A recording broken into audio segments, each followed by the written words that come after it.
तहरीक इंसाफ सुन्नी इत्तेहाद council की मखसूस नशिस्तों से मुतल्लिक केस में जस्टिस अतर मिनल्लाह का 4 सफ़हात पर मुश्तमिल इजाफी नोट। अदालत अवाम के बुनियादी हकूक़ की मुहाफ़िज़ है और वोट सबसे अहम बुनियादी हक है। इलेक्शन कमीशन की जिम्मेदारी है कि आइन के मुताबिक साफ़ और शफाफ इंतखाबात करवाए। इलेक्शन कमीशन ने तस्लीम किया कि एक बड़ी जमात को सुप्रीम कोर्ट के फैसले की रोशनी में नाअहल किया गया। बादिल नज़र में फ़ैसला किसी को नाअहल करार देने के लिए नहीं था। अदालती फ़ैसले की गलत तशरीह से बड़ी सियासी जमात को इंतखाबी अमल से निकाला गया और वोटर को बुनियादी हक से महरूम किया गया। इलेक्शन कमीशन इन तहफ़्फ़ुज़ात पर रिपोर्ट जमा करवाए कि क्यों PTI को इंतखाबी अमल में बाहर किया गया और बताए कि क्या तहरीक इंसाफ समेत तमाम जमातों को इलेक्शन से पहले, इलेक्शन के दिन या इलेक्शन के बाद लेवल प्लेइंग फील्ड फराहम की गई। मैं ये भी चाहता हूँ कि इंतखाबी अमल में धांधली से मुतल्लिक दरख्वास्तों की समाअत दीगर दरख्वास्तों के साथ जल्द फिक्स करके सुनी जाए। अस्सलाम वालेकुम मेरे पाकिस्तानियों, आप देख रहे हैं law and state with advocate Atiq Rahman Siddiqui. ये जो नोट है जस्टिस अतर मिनल्लाह का, ये बहुत इंपॉर्टेंट है और जो ऑबिटर डिक्टा सुप्रीम कोर्ट में ड्यूरिंग हेयरिंग जस्टिस अतर मिनल्लाह देते हैं, जो 24 करोड़ आवाम है वो बड़ी कीन होकर सुनती है और मैं समझता हूँ कि बुनियादी हकूक़ के हवाले से हो या आइन के हवाले से हो, इसमें अवाम इंटरेस्ट लेती है और उनको अप्रिशिएट करती है। वेयर एज चीफ जस्टिस काजी फाइज ईसा जो एक्टिविटी या जो ऑबिटर डिक्टार जो अमल कर रहे होते हैं उसको अप्रिशिएट नहीं, पूरी आवाम डेप्रिशिएट करती नज़र आती है।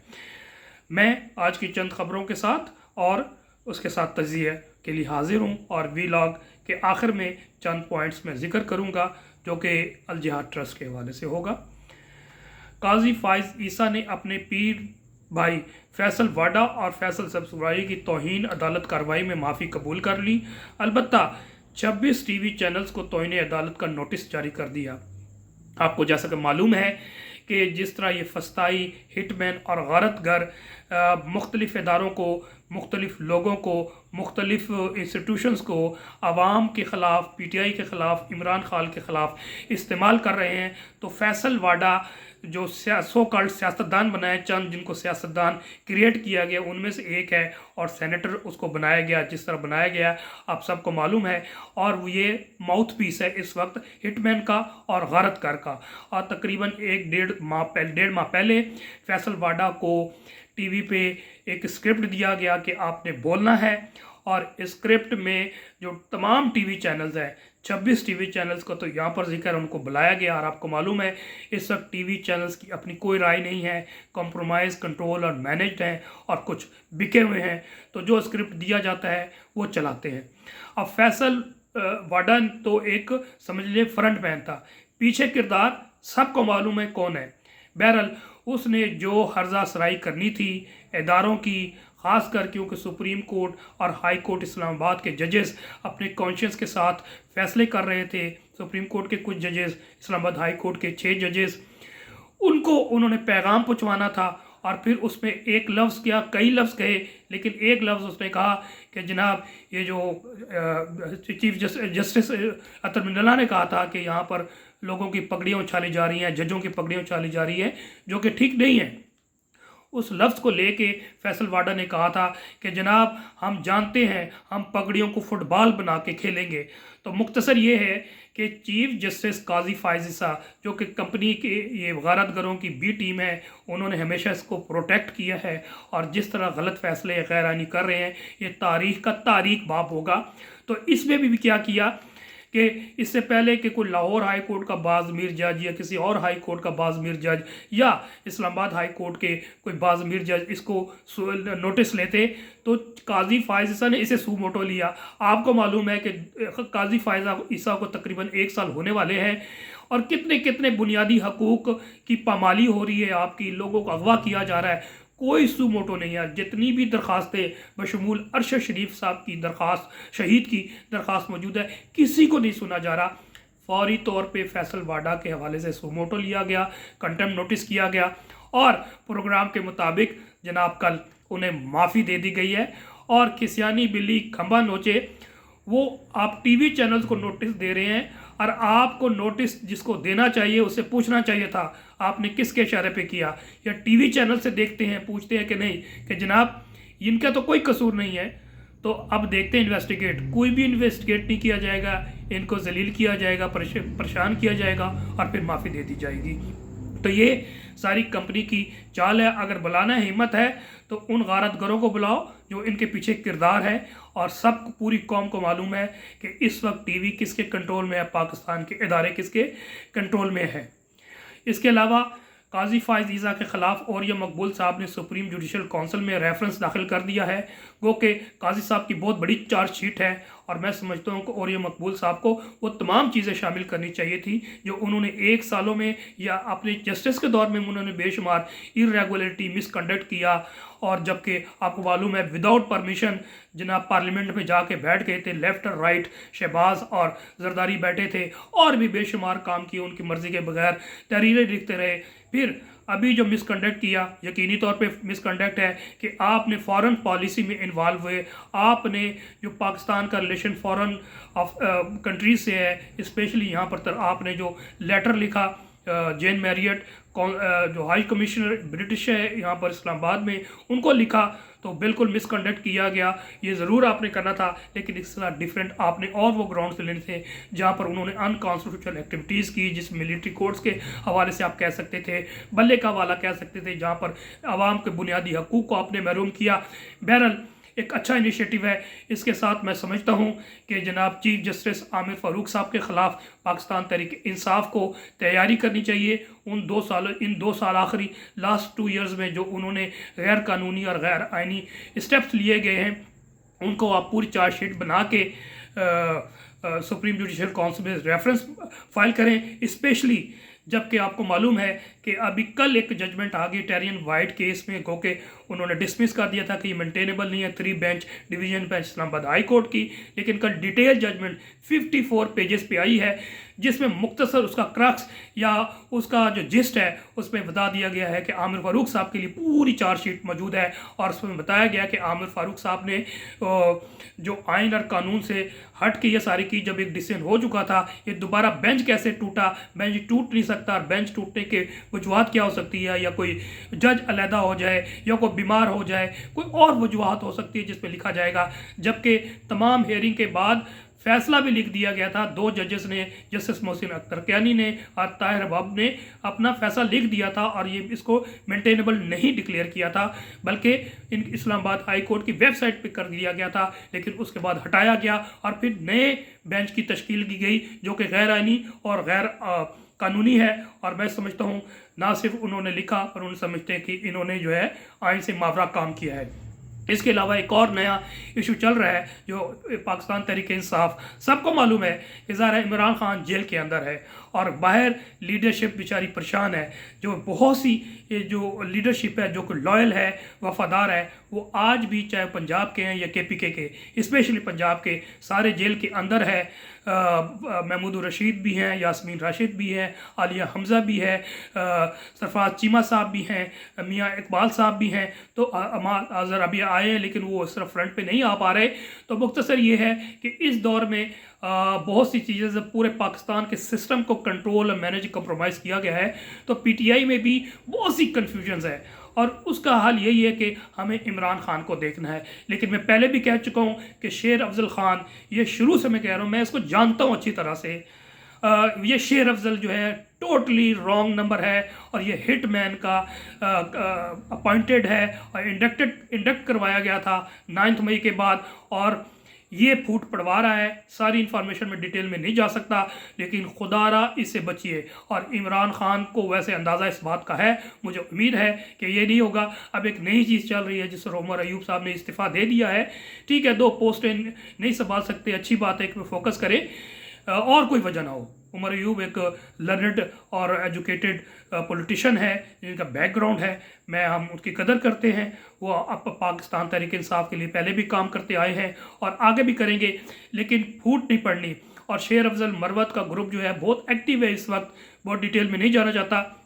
तो पाकिस्तान तहरीक इंसाफ के वर्कर्स को एक ही बात करूँगा, इमरान खान जिसे जनरल सेक्रेटरी अपॉइंट करेंगे, आपका लीडर वही होगा, आपने उन्हीं को फॉलो करना है। जिस तरह उन्होंने गौहर को, बैरिस्टर गौहर को, यंग लॉयर हैं, बाकी पॉलिटिशियन भी नहीं थे, लेकिन इमरान खान ने उन पर ट्रस्ट किया, हमने ट्रस्ट किया, हम उनको कदर करते हैं, उनकी रिस्पेक्ट करते हैं। इसी तरह जनरल सेक्रेटरी जिसे भी इमरान खान साहब अपॉइंट करेंगे वही होगा।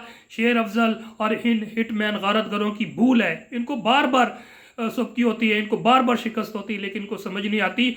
ओ खुदा के बंदो, इमरान खान आप जिसको भी खड़ा कर देंगे, इमरान खान जब कहेंगे कि ना जनाब ये रॉन्ग नंबर है, इससे मैं कता ताल्लुक करता हूँ, तो वो जनाब मैं कहता हूँ कुत्ते गली के उसको भोंकेंगे। उसे देखकर लोग तो मुंह फेर लेंगे, पीटीआई के लोग।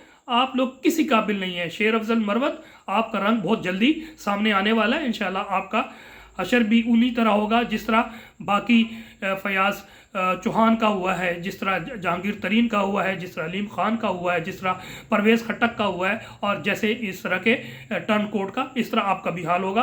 आप तो खैर चलो उनका एक पुराना ताल्लुक भी रहा, आपका तो पीटीआई से कोई ताल्लुक नहीं है। मैं बहुत अच्छी तरह से जानता हूँ, आप जेयूआई से हैं और आप आज भी किसी और के लिए काम कर रहे हैं। आपका पूरा रिकॉर्ड सबको मालूम है जो जानने वाले हैं। बहरहाल एक और बड़ी खबर है कि बोलीविया में फ़ौज की अवामी हुकूमत पर कब्ज़ा करने और बगावत को अवाम ने कुचल दिया। बागी फ़ौजियों को हथकड़ियाँ लगाकर अवाम की अदालत में बतौर मुल्ज़िमान पेश कर दिया गया। इससे पहले तुर्की में जो सलूक बागी फ़ौजी अफसरों के साथ किया गया था, इससे हमेशा के लिए फ़ौजी कब्ज़ा ग्रुप का दौर तुर्की में ख़त्म हो गया है। मोहित पीरज़ादा ने इस बारे में स्टेटमेंट दी है, वो भी काबिल तवज्जो और मैं समझता हूँ पढ़ने के काबिल है और सुनने के काबिल है।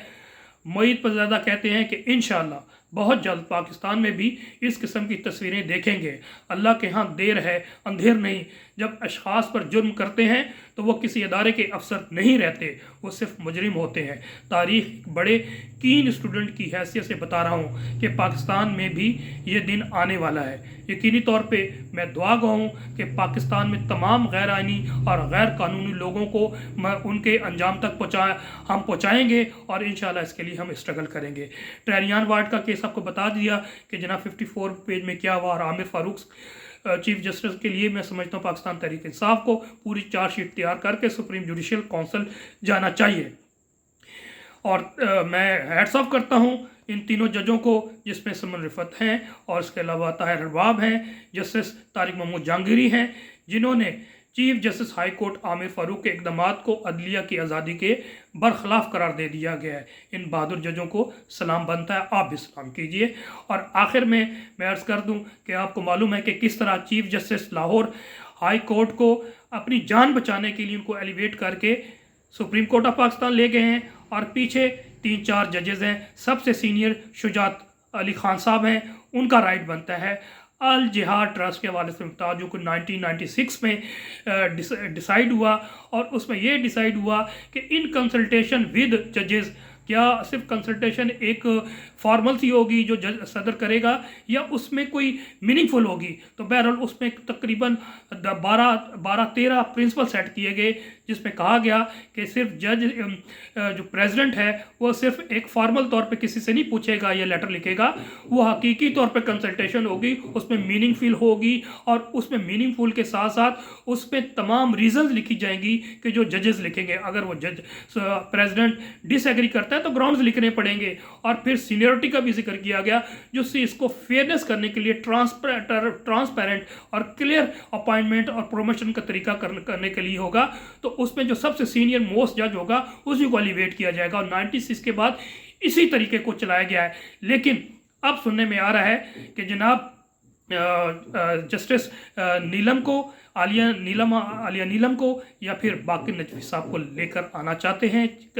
ये गरतगर, ये हिटमैन जो चीफ जस्टिस काजी फायजी साहब इनकी बी टीम है, उनके ज़रिए, उसके लिए आज मैं समझता हूँ बहुत अच्छा किया हामिद खान साहब ने। और उन्होंने आज एक प्रेस कॉन्फ्रेंस की, तमाम member 6 member Pakistan bar council के साथ और मेंबर पंजाब बार काउंसिल के साथ, जिसमें हामिद खान ने कहा कि चीफ जस्टिस काजी फायजी साहब सीनियरिटी के खिलाफ chief justice Lahore high court की तकरीरी करके अल जिहाद ट्रस्ट केस की खिलाफ वर्जी कर रहे हैं। इसके अलावा उन्होंने ये भी कहा कि लाहौर हाई कोर्ट में सीनियरिटी के खिलाफ चीफ जस्टिस की तकरीरी पर हामिद खान, सदर Lahore high court bar Munir member Pakistan bar council और नायब सदर सुप्रीम कोर्ट बार समेत दीगर अहमदारों की अहम कॉन्फ्रेंस हुई और इसमें अल जिहाद ट्रस्ट के तमाम प्रिंसिपल को जिक्र किया गया कि आप इसको वायलेट ना करें। ये एक इंसाफ का खून होगा, ये मेरिट का खून होगा और पाकिस्तान में पहले से जो अनरेस्ट और बेचैनी और सियासी अदम इस्तेकाम और आइनी अदम इस्तेकाम और कानूनी अदम इस्तेकाम, माशी अदम इस्तेकाम है, इसमें इजाफा होगा। तो बहरहाल देखते हैं कि जंग किस तरफ जाती है। बहरहाल आइनी लोग, कॉन्स्टिट्यूशनल लोग जो है इसकी जद्दोजहद अपनी जारी रखेंगे। नेक्स्ट व्लॉग तक के लिए इजाज़त दीजिए, लेकिन मेरी रिक्वेस्ट होगी कि आप मेरे चैनल को सब्सक्राइब कीजिए और बेल आइकॉन को प्रेस कीजिए ताकि आपको रेगुलर मिलते रहे। यहाँ पर मैं ज़रूर कहूँगा कि जिस तरह मोईद पीरज़ादा साहब या शहबाज गिल साहब कहते हैं कि फायरवेल 1 साल से काम कर रहा है लेकिन वो अब ज़्यादा एक्टिव हो गया है, और मेरे पे भी यही चीज़ें चल रही हैं कि जनाब व्यूज़ कम कर दिए जाते हैं, बल्कि जो व्यूज़ होते हैं वो डिक्रीज़ कर दिए जाते हैं और 12-12 घंटे व्यूज़ रोक दिए जाते हैं। तो बहुत से टैक्टिक्स से जो कि एंटी इस्टेब्लिशमेंट, जो आइन की बात करना चाहते हैं, जो कानून की बात करना चाहते हैं, जो जमहूरियत की बात करना चाहते हैं, जो बुनियादी हकूक़ की बात करना चाहते हैं, वो चैनल्स को रोका जा रहा है ताकि फ्लोरिश ना कर सकें, लोगों तक ना रीच कर सकें। तो आप लोगों से रिक्वेस्ट है कि आप लोग अपना रोल, जिस तरह हम अपना रोल प्ले कर रहे हैं, मैं अपना रोल प्ले कर रहा हूँ, बोल के, लिख के, कोर्ट में जितना हो सकता है मैं कर रहा हूँ बिला खौफ व खतर। तो आप लोग काइंडली इसको ज़रा आप सुनिए और इस पर अमल कीजिए और दूसरों को भी बताइए। नेक्स्ट व्लॉग तक के लिए इजाज़त दीजिए। वस्सलाम। पाकिस्तान जिंदाबाद, अवाम जिंदाबाद।